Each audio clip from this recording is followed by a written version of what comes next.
Okay, so now I have my income statement pulled into my drivers tab. I can see things on an annual, quarterly, and monthly basis, and it goes all the way down as such.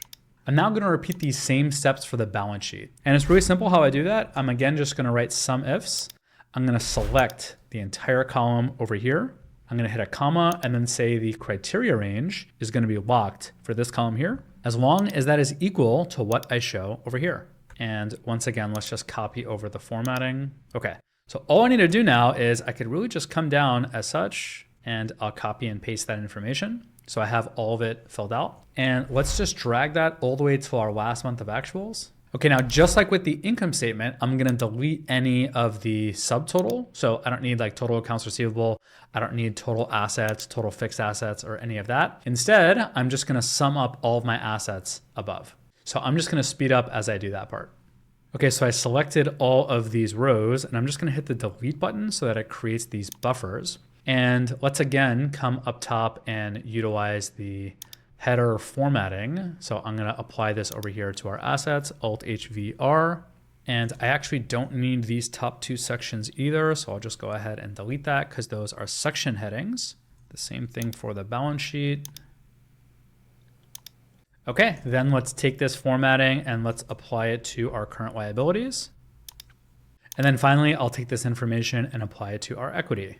Excellent. Okay, let's just make sure that we have all the information now correctly set up. So I'm just gonna do a sum. Now I'm gonna keep checking account and total bank accounts because I'm going to project information in this total bank accounts. The checking account can just represent for historical reasons all of the actual balances. So I'm gonna write sum this information here. Let's just copy that to the right. And then for liabilities, I'm gonna also just sum that data, and total equity will sum as well.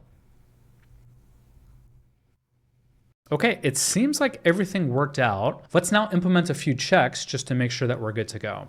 So I'm just gonna write checks over here, and I'm gonna wanna double check that revenue matches, COGS matches, OPEX matches, net other income, and net income all matches. Then I'm gonna wanna make sure that assets match, liabilities, and owner's equity. And then finally, the balance sheet as a whole. So it's really simple. In order to set up that check, I'm just going to click on revenue over here, and I'm going to minus the revenue that shows over here. And it looks like so far this check is good to go. So I'm now just gonna implement the same checks for our cost of goods sold. So again, I'm just gonna refer to our cost of goods sold up top over here and subtract out the value from this income statement section over here. And it looks like that also matches. So I'm gonna now repeat the same thing for the rest of the income statement line items. Okay, and it's a good thing that I set up this check because as you can see, my OPEX doesn't tie by 13,598, nor does my net income for the same amount.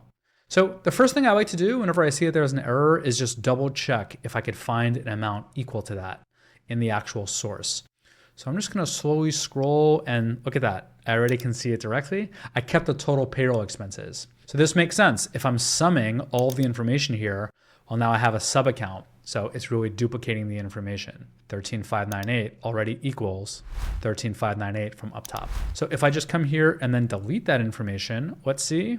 All right, looks like now it equals. So I'm gonna do the same thing now for my balance sheet. I'm just gonna hit an equal to my assets, and I am going to double check that my assets equal on my balance sheet's total assets. And it looks like it does equal. I'm just gonna set a minus as such, and I'll copy over that, and I'll do the same thing for liabilities and owner's equity.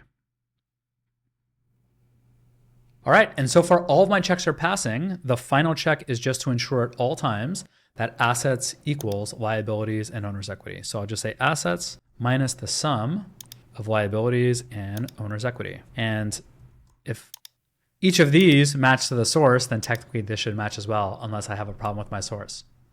So I'm now just gonna take this information and I'm going to drag it forward.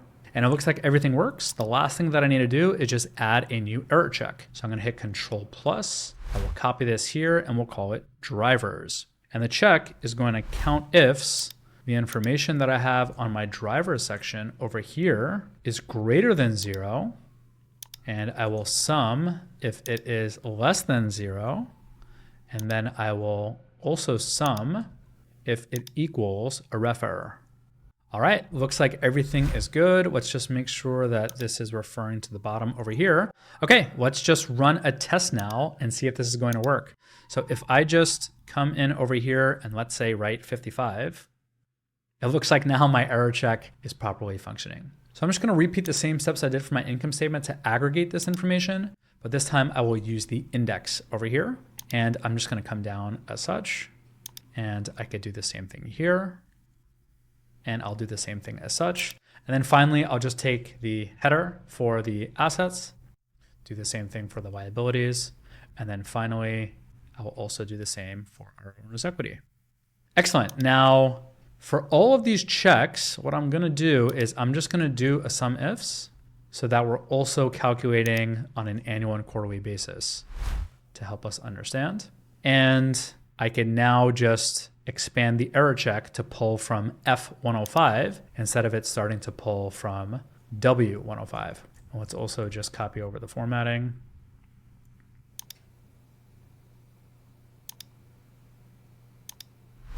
So instead of W, I'll just put F over here.